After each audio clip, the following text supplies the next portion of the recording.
All right, y'all. So welcome back to the channel, man. Like I say, a lot of growth lately. So a lot of people been asking me, just simple fishing gear that I use to get to the water and just start bass fishing initially.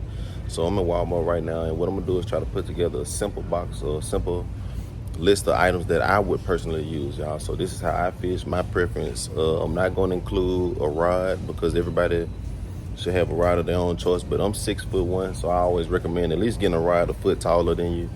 It's comfortable for me. It may not be for others, but if I was 5 foot, I'd get a 6 foot rod. I'm 6 feet, so I'd like to use a 7 foot rod. So I use like a 7.3, 7.2, medium heavy.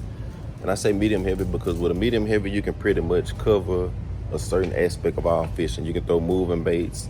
You got enough backbone to pull something out of cover. It just give you a lot of versatility. So I would just say a medium heavy in general for bass fishing. And I'm gonna get into the list of items I use, starting with line, hooks, weights, and lures. So let's get right into it. And if you're new to the channel, always hit that subscribe button, y'all. We really been growing lately. I'm gonna do a lot of fishing. I'm gonna do a lot of bass fishing, cat fishing, kayak fishing, bank fishing, john boat, bass boat, you name it. We doing it on the upcoming Niggas Fishing channel. But let's get into this list, y'all. All right, y'all. So like I said, this is my local Walmart. So I'm gonna try to get items that I feel like is in every Walmart. So first, like I say, it's a lot of rods you can use. I say medium heavy to start out, but okay, somebody else. So I thought they called me. But what I would do, y'all, like I said, man, at least get you a. Me personally, I dig deep for them sometimes. So we're gonna start out. I use Seaguard 20 pound for $10, and like I say, the line is cheap, so I can just re-spool a lot, y'all. So I normally get 2 or 3 packs, and that'll cover a good fishing trip for me. But on a budget, what I would say come in and get is either you can go string for $5 or Contra. But I don't use fluorocarbon, and these are monofilament, but I mean, if you got to do it, you got to do it. So if you want to keep it on the budget, I would definitely get string or Contra 15 pound for $5. Like I said, we talk about bass fish, so I'm not going to cover a lot of the corks and stuff like that or other things.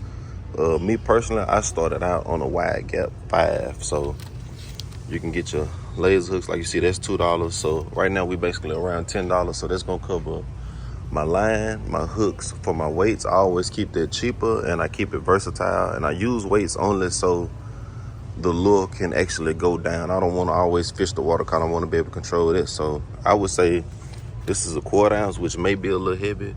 This is for the advanced beginners, and I say that because the weight, a lot of times you'll have to get used to how things feel. Like I can tell the difference between wood structure, rock structure. I can tell the difference between grass, stuff like that. But just to keep it more simple, we're gonna go with the 94-cent pack. And as y'all can see, that's a 1/8 ounce. So I would definitely get a 1/8 ounce, 1/8 ounce weight for 94 cents. So that's $1. Our hooks was the size 5 wide gap for $3. So we had 5. Our line was 5. So now we're kind of crawling around the $12 range. So we're gonna go around to the other side. So far as lures, the reason I would say get a wide gap hook is because you can Texas rig it. And if you use that weight, of course, you'll have a weighted Texas rig, which I use for everything else other than moving bait. So if you want to tie a fluke, like somebody recently had, it was a fluke, and it was actually a baby bass color, but you can use this weightless, and it'll be harder to throw it if you use a bait caster. So if you have a spinning rod, if you have a bait caster, you're not a beginner. I'm just gonna say that now. But if you have a spinning rod, you can throw that out, and without the weight, you can jerk it around. And if you do want to swim it, what I would do is not get this style. The style of the tail gonna kind of tell you how you fish it. Like this is more of a jerk style. Like you can see, it's kind of like a little split tail. It's not a paddle tail. So this is a paddle tail. A paddle tail gonna have this circle tail on the back like a little boot cut style, and that's the one you can swim, and you could throw that with or without a Texas rig. But I would definitely recommend a weighted Texas rig. So once you get lined up and you get your stuff on, I mean, you can just work that weighted Texas rig for any kind of lure, but you have to fish it properly. So I would definitely start with some type of moving bait, soft plastics. Like I said, these are $5. Or you can find different things, but I definitely start with some type of moving bait. I would definitely slow things down. Ozark Trail is Walmart's outdoor brand. They've really been stepping it up over the last 5 years, the last 4 years since I became the upcoming angler. So I definitely stay on the budget and get that for $3. And this is just the worm.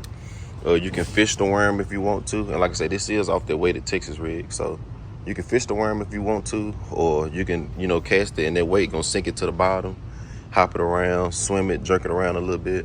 That'll work just fine for you. Cream is a real good brand. These are $1. Like I say, so if you want to try around different colors, like don't spend your money until you figure out what works and what you're comfortable with, because fishing turns into a collector sport.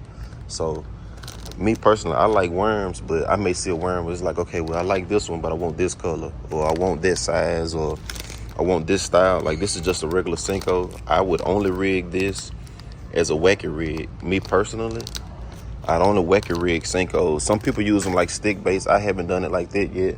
So a lot of times what I'll do is get more of like this is gonna be a ribbon tail worm. Just kind of got a little flutter to it. It's a lot of different tail worms out there, but worms like that, you just get to fish it how you want to. And lately, I've been using a trick worm. So a trick worm, you can't really just swim it, but it kind of sticks up. Like when you hit the bottom, the bulb tail gonna stick up on it. And basically, as you moving, it just got a lot of different action. So it's gonna get a lot of attention. So that's why I used it. And it's slightly heavier. So I definitely get a worm. And like I said, we get a moving bait. And I mean, those two things pretty much will do it. But also, if you live in the southern region, I'm in Louisiana, y'all, so I definitely buy a lot of crawfish. Like, so to keep it simple, you could Texas rig this, and all this can work off a Texas rig. This is a Guggen brand, but like I said, you can find a cheap one. That's $5. But with everything we listed for his equipment side, we were around $12, $5, $17, $3, $20. That's $25 starter kit. And if you want to use a moving lure, I mean, Ozark Trail, like I say, they have some spinner baits. I wouldn't recommend these unless you're experimenting or unless you have more than one, because if you catch a good fish, he gonna straight tear it up. That's just a fact. But that's also something that can help you with your cast game. So that's why I like moving baits, because if you learn how to fish, you definitely need to learn how to get you some precision casting in. And like I say, you just want to try a moving bait. And I don't think we have any. But bottom shelf stuff, y'all. Not gonna get to the jigs, but that's pretty much gonna cover the basics of you getting to the water. And you have a moving bait for your swim bait. Like I said, the soft plastic swim baits. And I do soft plastics because when you buy them, you don't have to spend a lot of money. And like I say, man, you have multiple in the pack, so you can always change it up how you need to. And that's with all soft plastics. So I try to find the best bang for my buck. Like I say, the trick worms I've been using, it's an 8-inch, but it's a 16 in the pack for $5. So I definitely want to get as much out of a soft plastic as I can as far as quality, but I still want a very good quantity too. So hopefully that helps y'all for starting out. Like I say, for all my knots, I do polymer knots. I'll show y'all that when I get home. And tight lines to everybody, y'all. Keep fishing.